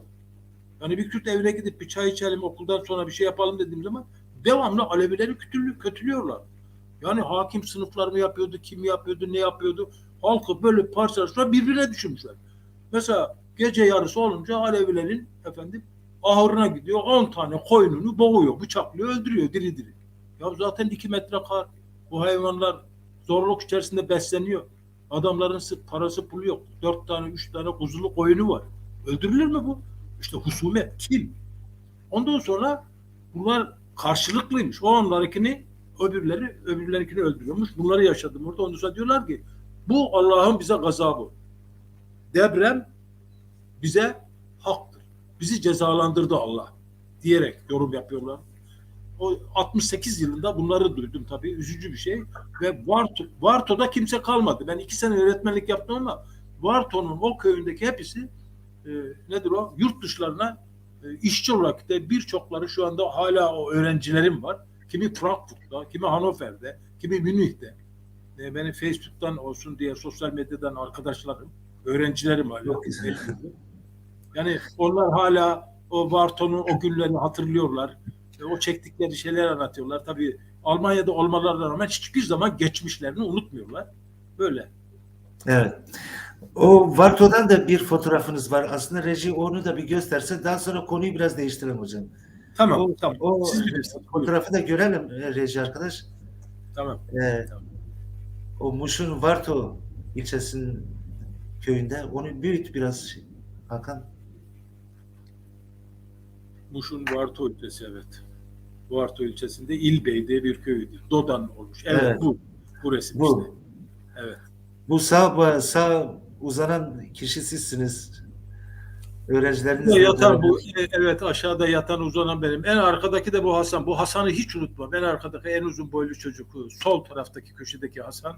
O kadar galiba, o kadar ki. Ya. Ben onu okula getireyim, şey yapayım. Hiç değilse bir gün gel evladım dedim yani.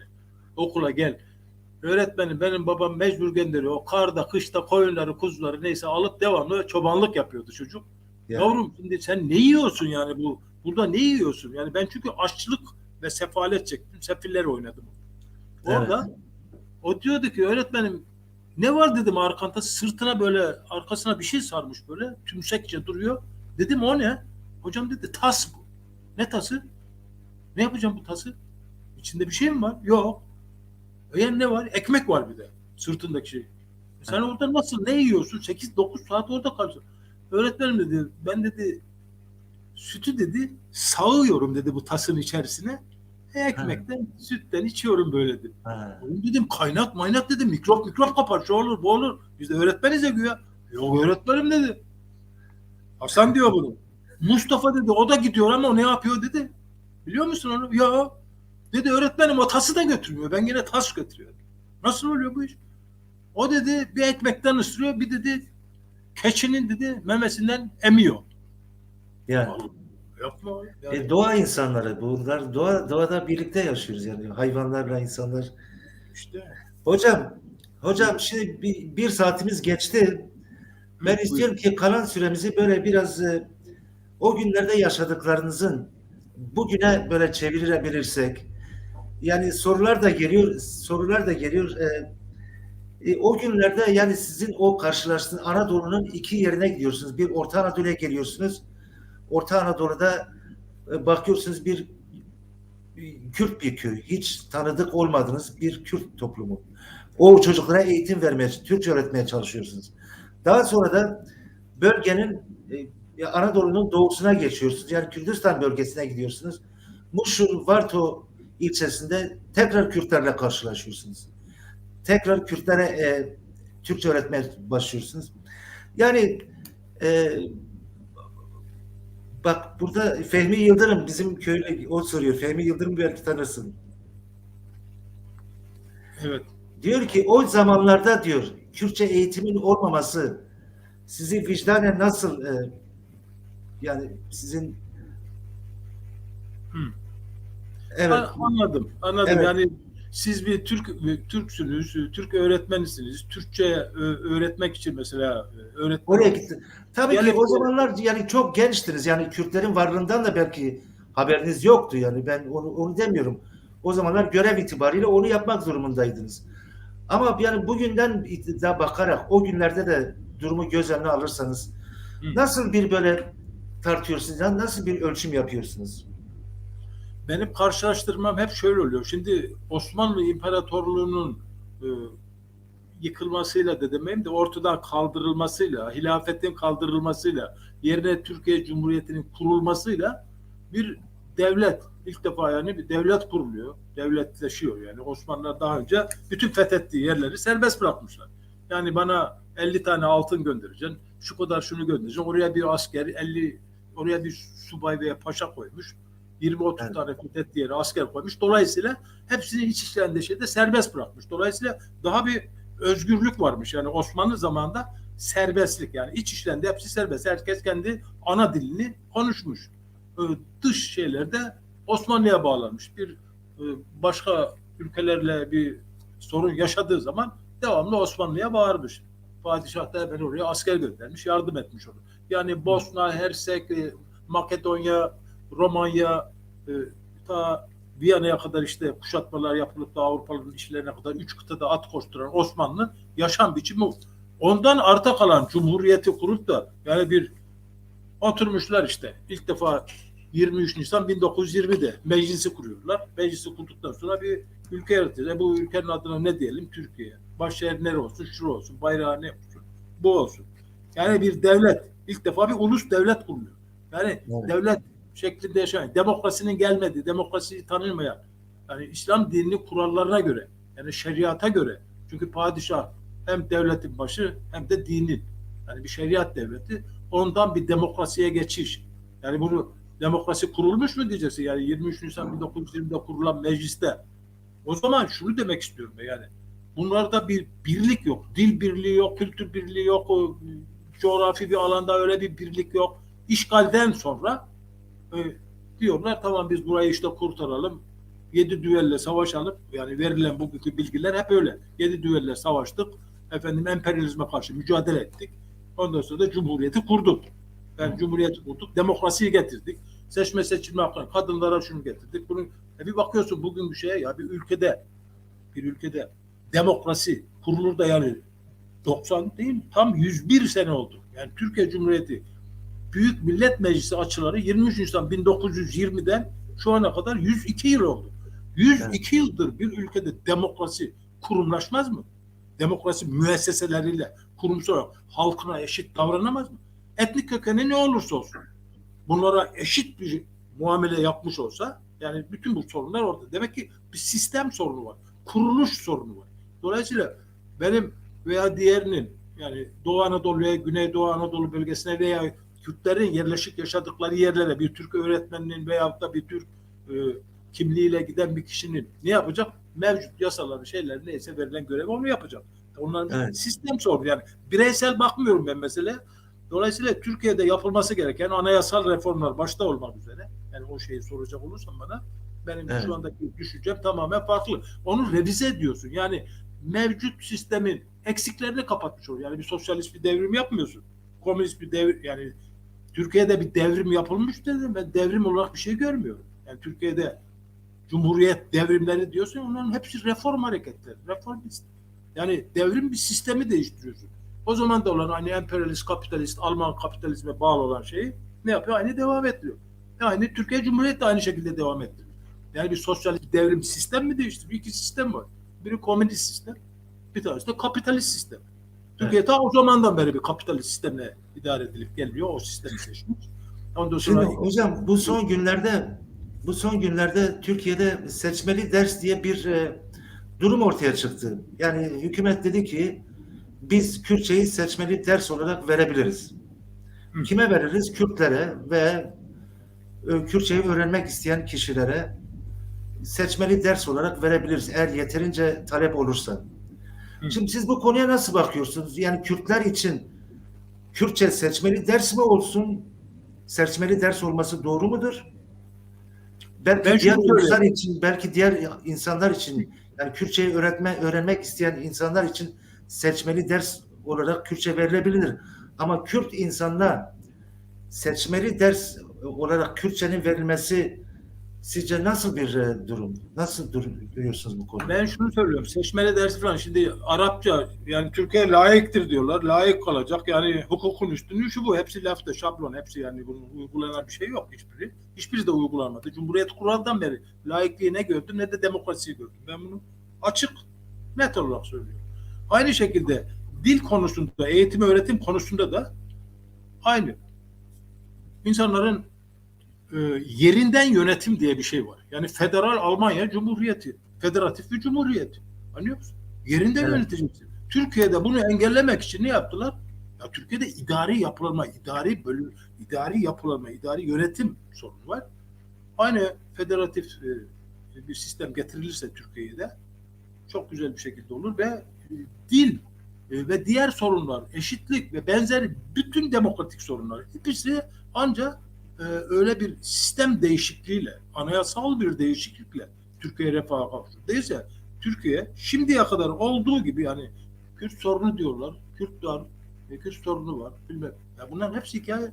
Kürt de var, Alevi de var, Çerkez de var, Ermeni de var, Yahudi var, 72,5 milyon, Danimarka'da da var. İsterse bir avuç ülke olsun, 6 milyon insan, isterse daha fazla olsun. Demokrasi olduktan sonra insanların farklı dil, din, kültür, sanat, bütün bunların hiçbir tanesi sorun değil. İnsanların her şeyden önce demokrasiyi kurumlaştırmaları lazım. Demokrasi derken hangi demokrasi? Hangi sınıf? Elbette bir ezen var, bir de ezilen var. Bir sömüren var, bir de sömürülen var. Türkiye hangisi bunu? Türkiye sömürülen bir ülke, kalkınmamış bir ülke. Türkiye'deki sadece Kürt halkı, Alevi halkı veyahut da Ermeni, Yahudi azınlık değil. Türkler de azınlıkta. Türkiye'de yani ırk olarak, şey olarak baktığın zaman Türklerin çoğunlukta olduğunu bilmem değil. Öyle de diyemezsin. Yani Türkiye halkı demografik yapısına baksak, bugün analiz etsek onu, demografik yapısını, hangi ırk veyahut da dil daha fazla diye, elbette Türkçe konuşan daha fazla ama etnik köken itibariyle baksan Kürtlerin etnik köken olarak daha fazla olduğu da ortaya çıkabilir. Çıkar da söylemezler siyasi olarak. Konu o değil. Konu demokrasiyi geliştirme de değil. Konu sistemi olduğu gibi değiştireceksin. Nasıl bir sistem?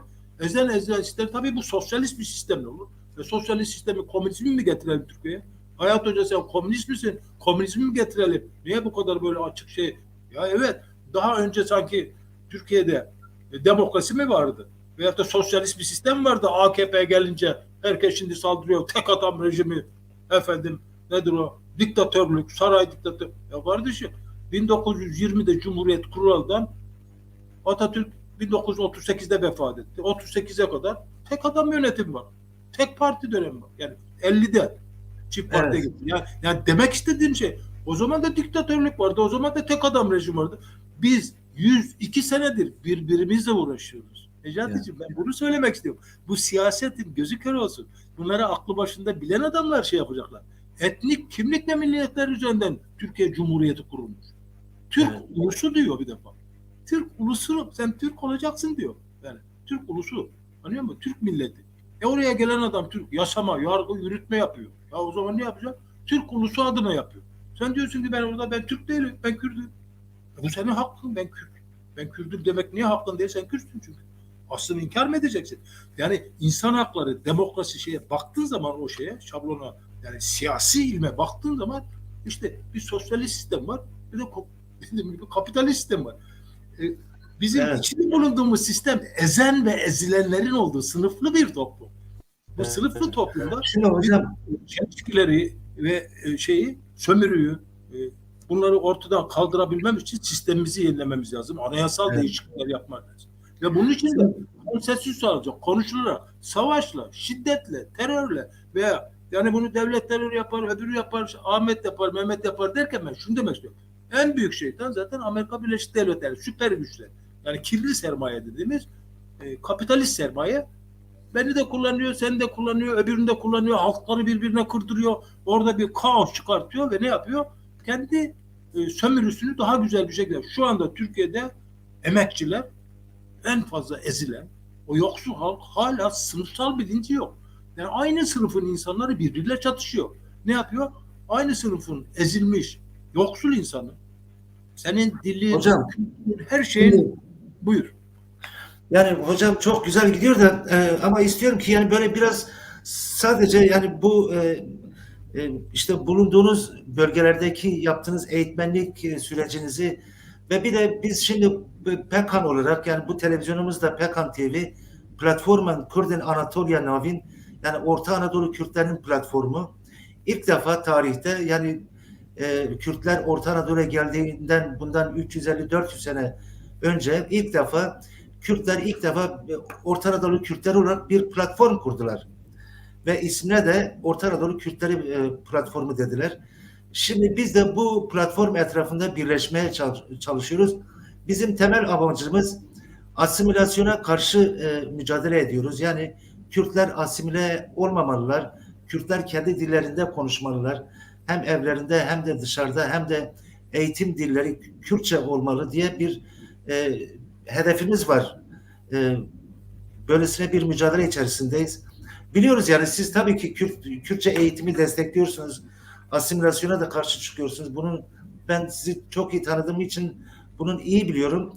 Ama sizler bu konuda ne diyorsunuz? Yani Kürtler asimile olmakla karşı karşıyalar mı veya asimile olmaya nasıl dur diyebilirler? Bunun için Kürtler sizce bir Türk eğitmeni olarak siz ne diyebilirsiniz? Ben şunu genel olarak teşekkür ederim böyle bir soru sorduğunuz için. Gerçekten çok önemli. Hem de ileriye dönük olarak yani bir de şu var yani bunu objektif bir değerlendirme mi yapmıyor? Yani ben Türkiye'li olduğum için, Türk olduğum için değil, o ülkenin bir insanı olarak onun için değil. Profesyonel bir değerlendirme olarak şöyle baktığımız zaman genel bir değerlendirme bir defa hangi ırk veya kültür nerede yaşarsa yaşasın dünyanın oraya bir integrasyon dediğimiz oraya bir kaynaşacak, integrasyon sağlayacak ama nasıl? Asimile olarak değil. Kendi kültürün, dilini, ta başta dilini koruyarak o ülkede çıban baş olmayacak. Biz 50 kişi, 100 kişi de gitsek, Amerika'ya da gitsek, Bolivya'ya da gitsek, Kamboçya'ya da gitsek. Oraya gidip de integrasyon olmak, oranın dilini öğreniyoruz. Oranın yasalarına uyuyoruz. Aynı zamanda kendi etnik dilimizi, kültürümüzü, inancımızı yaşıyoruz. Yani oraya sorun yapıyoruz. Danimarka'da yaşayan binlerce değil. Benim şu anda yüz yüze tanıdığım en az 100.000 Türkiye'li insan var. Kimi kendisine Türk diyor, ben Türk'üm diyor. Biri ben Danimarkalıyım diyor. Kimi ben Kürdüm diyor. Danimarka'ya integrasyon sağlamış. Ama nasıl sağlamış? Kendi dilini, örf, adet, geleneğini koruyarak ve bunlara hiçbir kısıtlama olmadan, hiçbir baskı olmadan. Ben size bir itirafta bulunacağım yani Danimarka'ya. Ben Danimarka'da 1973 yılında deniz gezmiş benim arkadaşım. Onları idam ettikleri zaman ben artık tamam dedim. 70'te Varto'dan ayrıldım. İlk geldiğim zaman Doğu Kültür Ocakları'na geldim Ankara'da. Ankara'da ilk defa bir şeye katılıyor. Nedir onun adı? Yürüyüşe katılıyorum. Bana dediler oradan ta Varto'dan gelirken bir dolu devrimci benden ileri sosyalizmi bilen, komünizmi bilen ben hiçbir şey bilmiyorum gerçekten. Ben ne sosyal demokratı biliyorum ne başka bir devrimleri. Ben sadece Cumhuriyet devrimleri biliyorum. Atatürk, evet. Cumhuriyetçi böyle yetiştim ben. Ben bir Cumhuriyet öğretmeniyim. Yani başka bir ülkenin bilmem değil. Kendi ülkemi, dilimi bunları biliyorum. Cumhuriyet çocuğu. İşte siz eğitim ordusunuz. Ha koçlarım, ha bilmem ne şöyle öğretin. Siz köyün bilgi pınarısınız. Onlara her şeyi öğreteceksiniz. Evet. Hem katibiydik hem öğretmendik.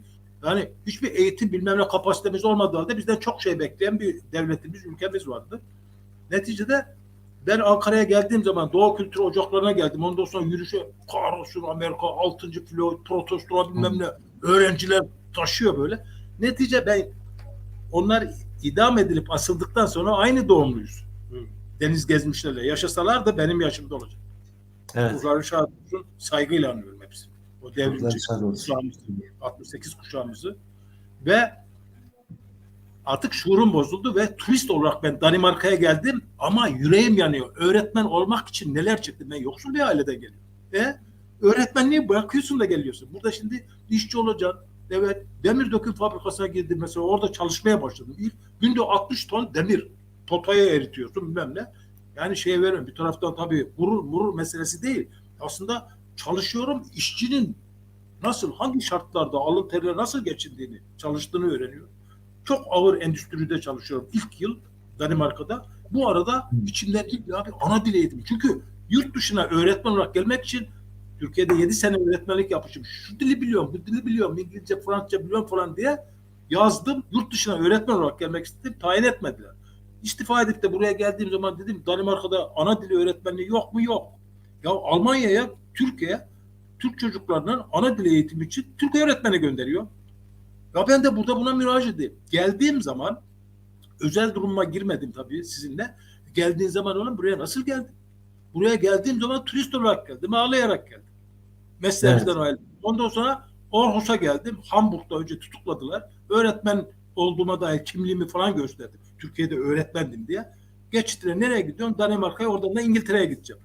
Danimarka'ya geldikten sonra bir Danimarkalı kızla formalite icabı 5.000 kron o zaman şeymiş Aarhus'ta Sivaslılar ve Çorumlar vardı bu iki şehirde. Onlar dediler ki işte biriyle evleneceğim, para vereceğim şu bu derken 3 gün caddede şeylerin banklarının üzerinde yattım. Ondan sonra biriyle evlendim.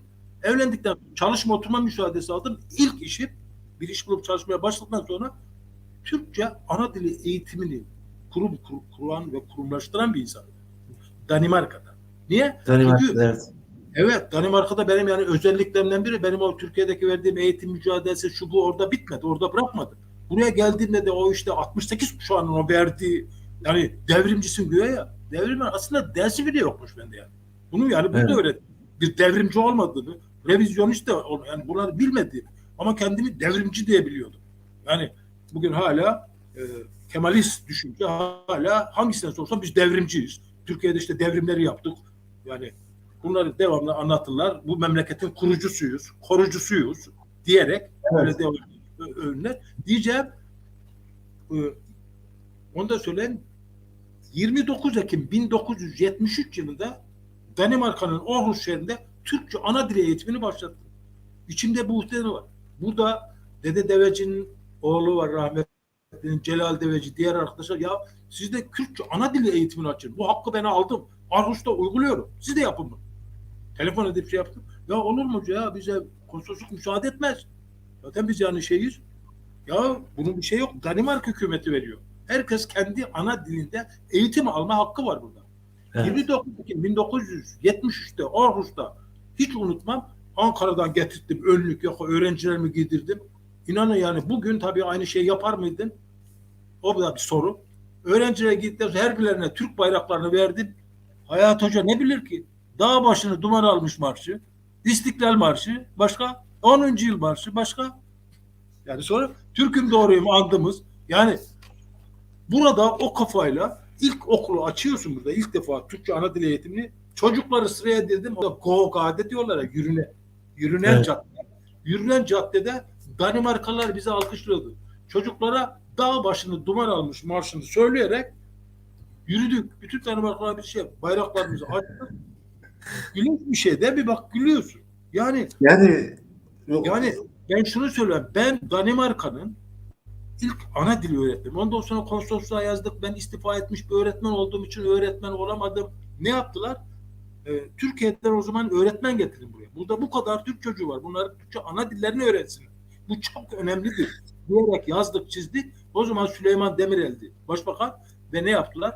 Türkiye'ye ilk işte öğretmenlerini gönderdiler. Birini Aarhus'a, birini Odense'ye, bir de Kopenhag olmak üzere 3 tane öğretmen gönderdiler ve 1975 yılında Danimarka ile Türkiye Eğitim Bakanlığı öğretmen mübadelesini imzaladılar. Gelen öğretmenler hem Türkiye'de maaşını aldılar hem Danimarka'dan aldılar. Ve ben Türkiye'ye yazdığım zaman bunu da anlatmam gerekiyor. Ben öğretmendim, 8 yıl yaşadım. Burada Türkçe ana dil eğitimini kurdum, kurumlaştırdım. Şu anda Danimarka öğretmen okulunda okuyorum Danimarka'da. Burada Türk öğretmen olarak çalışmak istiyorum. Benim özlük haklarımı verir misiniz? Aynı bana bunu dediler. Sen istifa etmiş bir öğretmensin. Biliyor musun? Ve benim meslek özlük haklarımı vermediler. Samimi söylüyorum, ben İsrail'i Yahudi olsaydım bana bir de teşekkür ederlerdi, madalya takarlardı. Ya. Yani hocam sizin hikayeniz tabii çok geniş. Yani 18 yaşından itibaren 72'de 73'te Danimarka'ya geliyorsunuz. Danimarka'da da tekrar eğitmenlik sürecine başlıyorsunuz. Yani o konuyu da bir gün ele alırız. Yavaş yavaş programımızın artık yani 1,5 saat oldu hocam. Zaman çabuk geçti. Sizi de epey biraz yorduk. Burada Deniz Helin, Cihanbeyli ilçe örgütümüz HDP eş başkanı.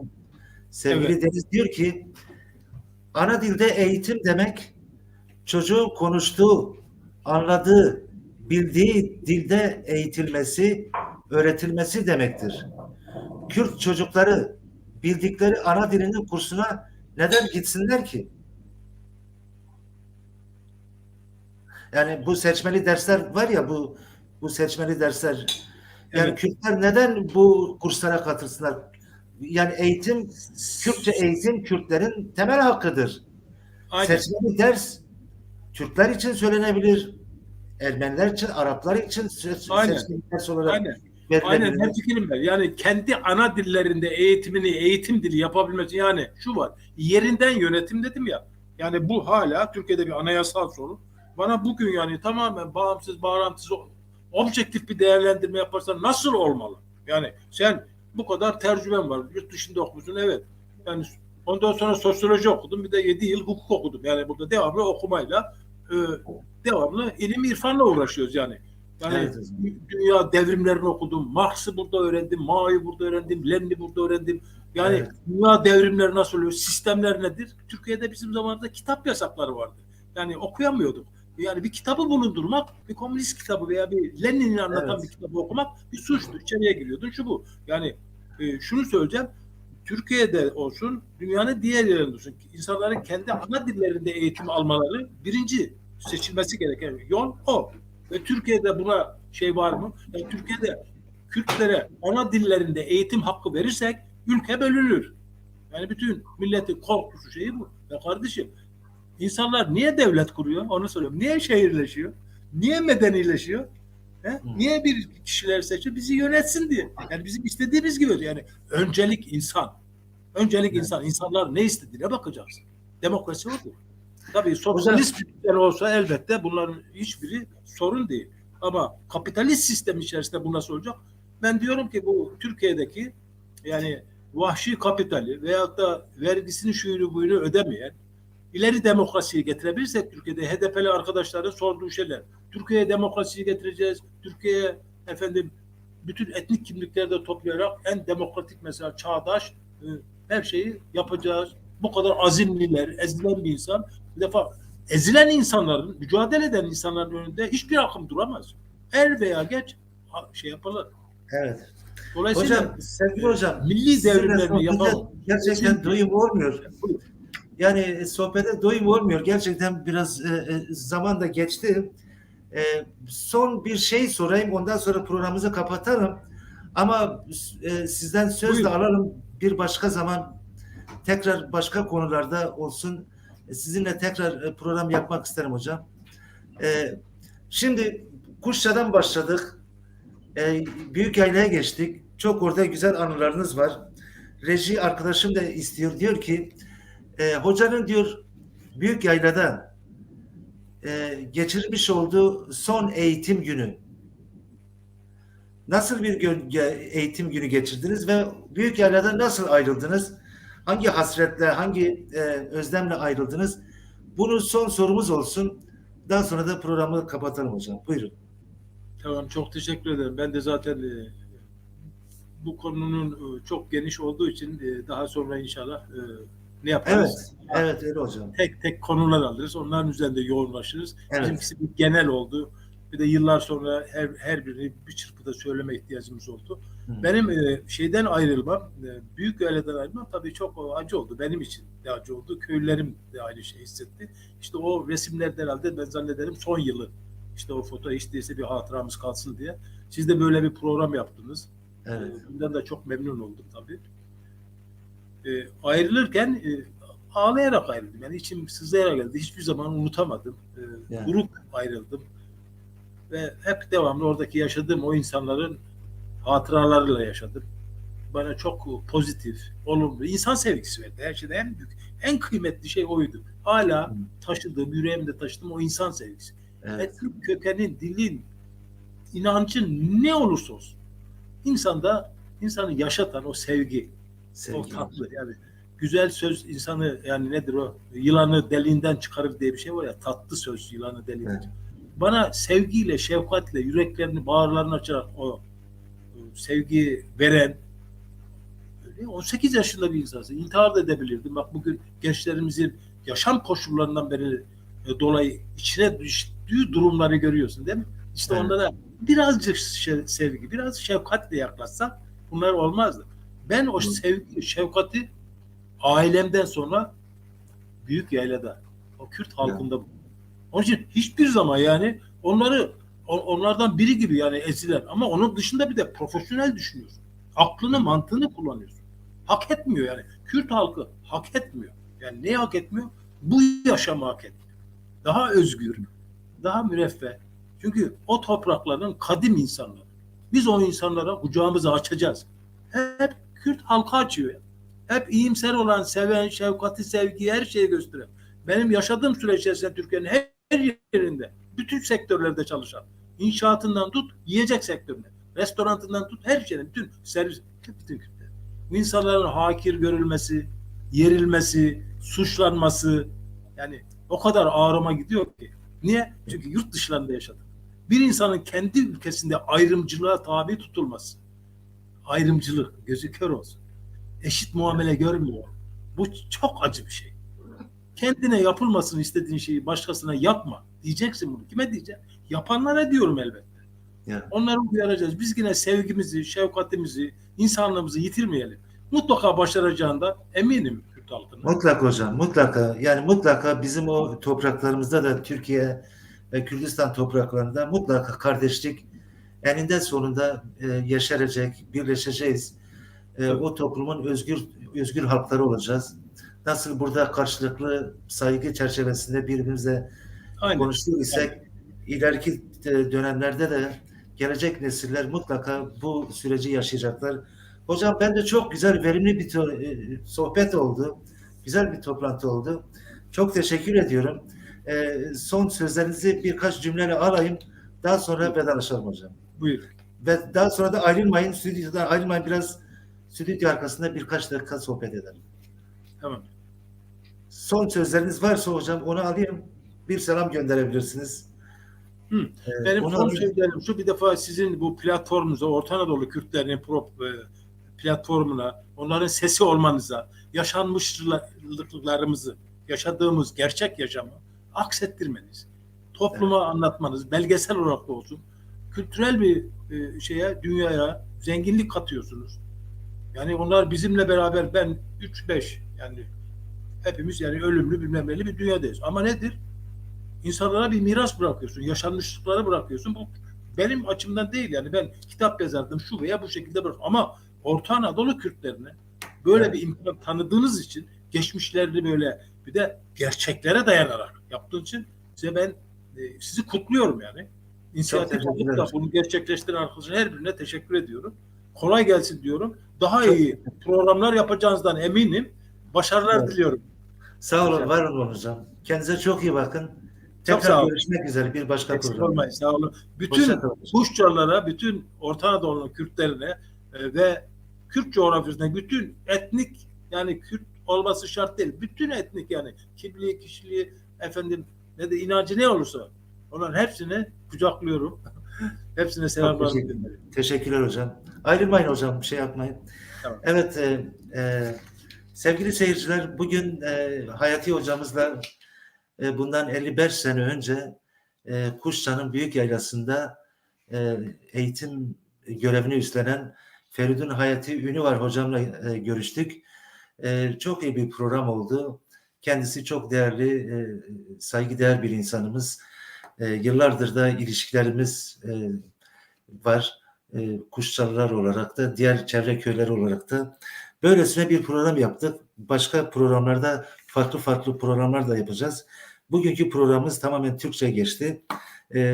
Bu program böyle oldu. Gelecek programlarda tekrar ama kendi dilimizde programlar yapacağız.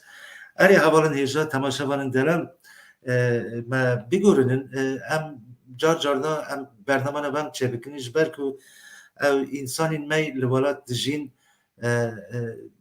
kitube mabı eğer hakkı kurda tıparizi jbuy kurda çişni gotine khahane ama elbette ona der ser ekranı khakini jbuy ve önce jver amade bibin jver çaviki ferali binirin amedin tekrar dibin gelek spastikini pır spastikini ve em tamaşa kirini ve masir kir hatta ni program kidin bername kidin خاطري و شباب خوش